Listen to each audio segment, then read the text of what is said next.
हैं दौसा जिले के बांदीकुई में शनिवार को मुख्यमंत्री भजनलाल शर्मा ने जनसभा को संबोधित करते हुए 607.60 करोड़ रुपए के विकास कार्यों की सौगात दी। वे हेलीकॉप्टर से स्वर्गीय राजेश पायलट महाविद्यालय पहुंचे, जहां करीब 30,000 लोगों की भीड़ मौजूद रही।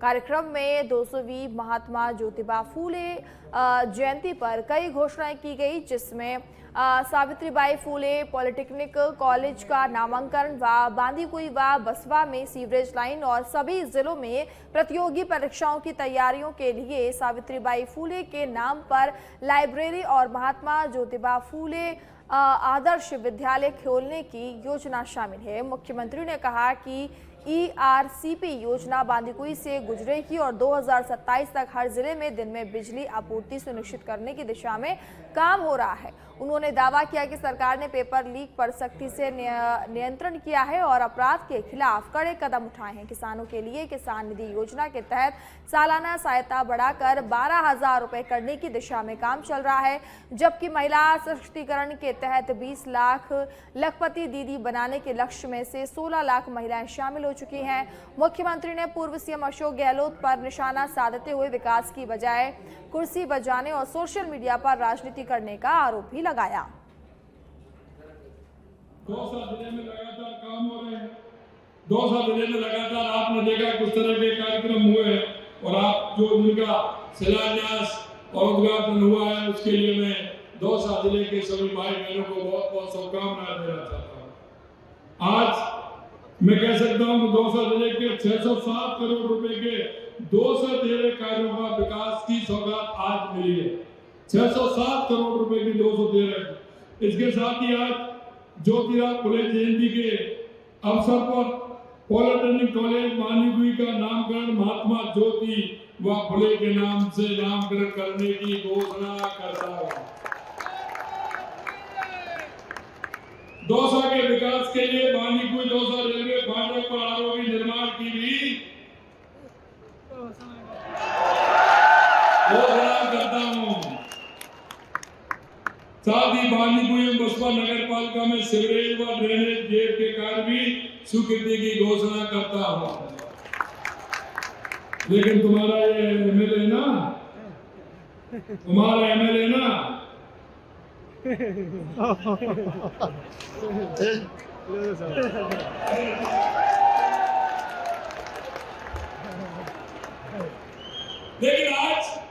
लेकिन आज आपने एक बात मैं कहना चाहता हूं, क्योंकि आज ऐसे महात्मा की जयंती है और हमारा देश के सबसे प्रधानमंत्री नरेंद्र मोदी जी कहते हैं कि महात्मा ज्योतिराव फुले जी ने जो राष्ट्र के लिए किया, हमारा दायित्व तो बनता है कि हमें भी कुछ करना चाहिए।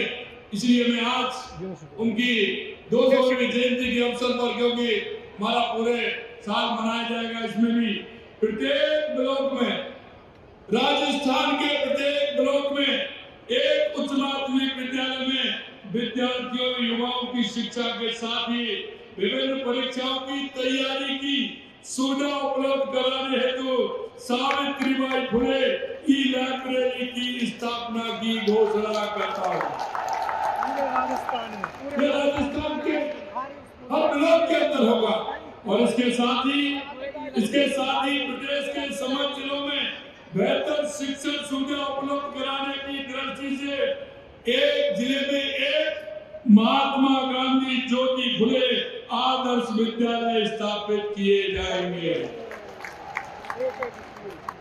मेरे भाइयों बहनों, यहां से एक ही बात कहना चाहता हूं, क्योंकि हमारे पूर्व प्रधानमंत्री अटल बिहारी वाजपेयी जी, हमारी इस पार्टी के संस्थापक पंडित दीनदयाल उपाध्याय जी और हमारे बाबा साहब भीमराव अम्बेडकर जी और हमारे किसानों के मसीहा चौधरी चरण सिंह जी, भारत रत्न पूर्व प्रधानमंत्री, इस बात को कहते थे कि किसान का बेटा, जिन्होंने किसान का काम किया है, किसान का दर्द, मजदूर का दर्द देखा है, वो अगर आगे शासन। राजस्थान के मुख्य सचिव वी श्रीनिवास ने टोंक जिले में बनास नदी पर स्थित इसरदा बांध परियोजना का निरीक्षण किया। इस दौरान टोंक जिला कलेक्टर टीना डाबी और सवाई माधोपुर कलेक्टर कानाराम मौजूद रहे। मुख्य सचिव सबसे पहले इसरदा बांध परियोजना कार्यालय पहुंचे, जहां दोनों जिलों के कलेक्टरों और संबंधित अधिकारियों ने उनका स्वागत किया। इसके बाद उन्होंने परियोजना की प्रगति को लेकर समीक्षा बैठक ली और निर्माण कार्य की विस्तृत जानकारी प्राप्त की। बाद में उन्होंने बांध स्थल का निरीक्षण कर कार्य की गति और गुणवत्ता का जायजा लिया और अधिकारियों को आवश्यक दिशा निर्देश दिए। बड़ा गर्व की बात है, रामजल सेतु प्रोजेक्ट का इसरदा डैम एक महत्वपूर्ण अंग है और काफ़ी एडवांस स्टेजेस पे है कंप्लीशन का।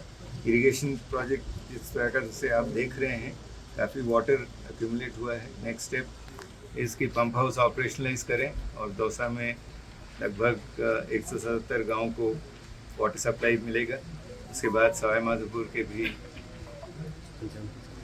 सवाई माधोपुर के 177 विलेजेस एंड दौसा के करीब 1000 गांव को वाटर सप्लाई मिलेगा। और आज मैं कई जगह देखा हूँ, स्काडा रूम देख के आया था, काफ़ी इंजीनियर्स के साथ भी बात हुई है। मुझे लगता है कि प्रोजेक्ट टाइम बाउंड कंप्लीशन की ओर हम हेड कर रहे हैं।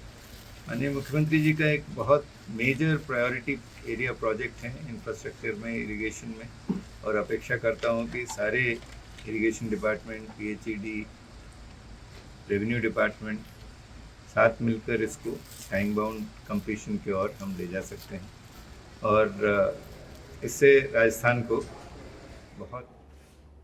कोटा संभाग के मोईकला क्षेत्र में खेतों में भीषण आग लगने से हड़कंप मच गया। देखते ही देखते आग ने विकराल रूप धारण कर लिया और महज 3 घंटों के भीतर ही करीब 500 बीघा से अधिक क्षेत्र को अपनी चपेट में आग ने ले लिया।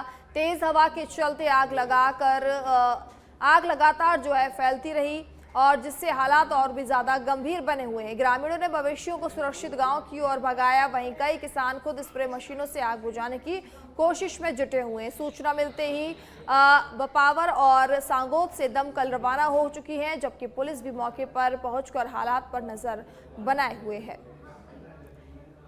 तो मसूदा के ग्राम केलू में जिला कलेक्टर एवं SDM दीप शिखा के निर्देशन में प्रशासन ने सरकारी भूमि से अतिक्रमण हटाने पर बड़ी कार्रवाई की है। तहसीलदार रामप्रसाद चौधरी के नेतृत्व में राजस्व टीम और पुलिस जाब्ते ने खसरा संख्या 70, 72 और 69 पर किए गए नए अतिक्रमण को ध्वस्त कर भूमि को मुक्त कराया है। SDM ने स्पष्ट किया कि सरकारी जमीन पर किसी भी प्रकार का अतिक्रमण बर्दाश्त नहीं किया जाएगा और पटवारी व वीडियो को नियमित निगरानी के निर्देश दिए गए हैं। साथ ही आमजन से सरकारी भूमि पर कब्जा न करने की अपील भी की गई है। तो JCB की मशीन से अवैध अतिक्रमण को हटाया गया है। SDM ने अतिक्रमण पर सख्त एक्शन लिया है और साथ ही साथ लोगों से अपील की कि वे कोई भी सरकारी जमीन पर अतिक्रमण ना करें।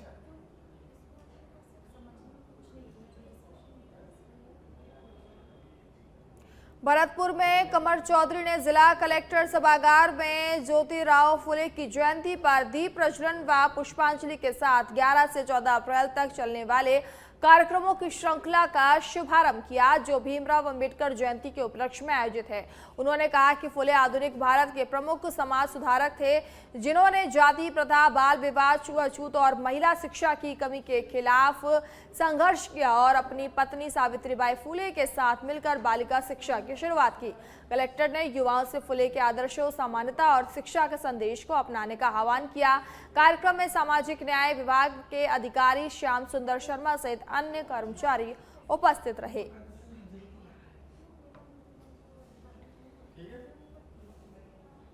बारां जिले के अंतर क्षेत्र में 57 करोड़ रुपए की लागत से बनी नागदा बलदेवपुरा पेयजल योजना का प्लांट एक बार फिर बंद हो गया है।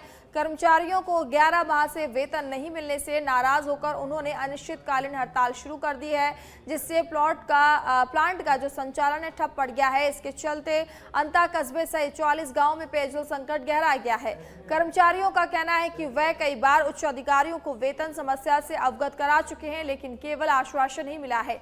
इस योजना के तहत प्रतिदिन लगभग 70 लाख लीटर पानी की आपूर्ति होती है, जिसमें से 29 लाख लीटर अंता कस्बे को दिया जाता है, लेकिन लगातार बाधाओं और रखरखाव की कमी के कारण आपूर्ति प्रभावित हो रही है और आमजन को पेयजल संकट का सामना करना पड़ रहा है। हमारा पिछले 11 महीने से पेमेंट नहीं आ रहा है।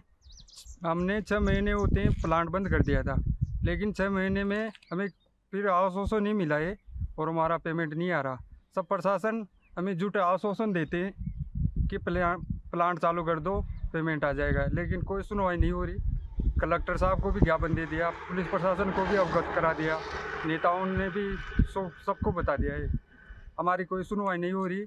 इस कारण हमने प्लांट बंद कर दिया है। आज कब तक करेंगे इसको आप? ये जब तक हमारा पेमेंट नहीं आ जाए, जब तक ये बंद रहे। लक्ष्मणगढ़ शहर के वार्ड संख्या 34 स्थित आवासीय इलाके में विप्र समाज के परशुराम भवन में चोरी की वारदात सामने आई है। अज्ञात नाबालिग चोरों ने भवन के पीछे के गेट से घुसकर बर्तन चोरी कर लिए। सुबह लोगों ने देखा कि 2 नाबालिग लड़के साइकिल पर बर्तन ले जा रहे थे, लेकिन शक होने पर वे बर्तन से भरा प्लास्टिक का कट्टा छोड़कर फरार हो गए।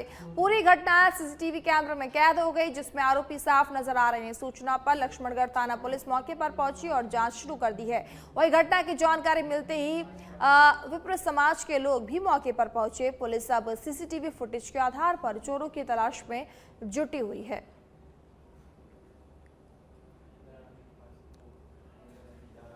बांसवाड़ा कोतवाली थाना पुलिस ने ट्रैफिक नियमों का उल्लंघन करने वालों के खिलाफ बड़ा अभियान चलाते हुए सख्त कार्रवाई की है। पुलिस अधीक्षक सुधीर जोशी, एडिशनल एसपी नरपत सिंह और डीएसपी गोपीचंद मीणा के निर्देश पर चलाए गए इस अभियान में बिना हेलमेट वाहन चलाने वाले ड्राइविंग के दौरान मोबाइल उपयोग करने और लापरवाही से वाहन चलाने वालों को निशाना बनाया गया। कोतवाली सीआई बुद्धराम बिश्नोई के नेतृत्व में पुलिस ने 100 से अधिक वाहन जब्त किए और कई चालकों के चालान भी काटे हैं। पुलिस ने स्पष्ट किया कि ट्रैफिक नियमों की अनदेखी किसी भी स्थिति में बर्दाश्त नहीं की जाएगी और आमजन से सुरक्षा के लिए नियमों का पालन करने की भी अपील की है। अजमेर में अराई पुलिस ने नंबर प्लेट और फास्टैग चोरी कर टोल प्लाजा पर धोखाधड़ी करने के मामले में एक और आरोपी को गिरफ्तार किया है।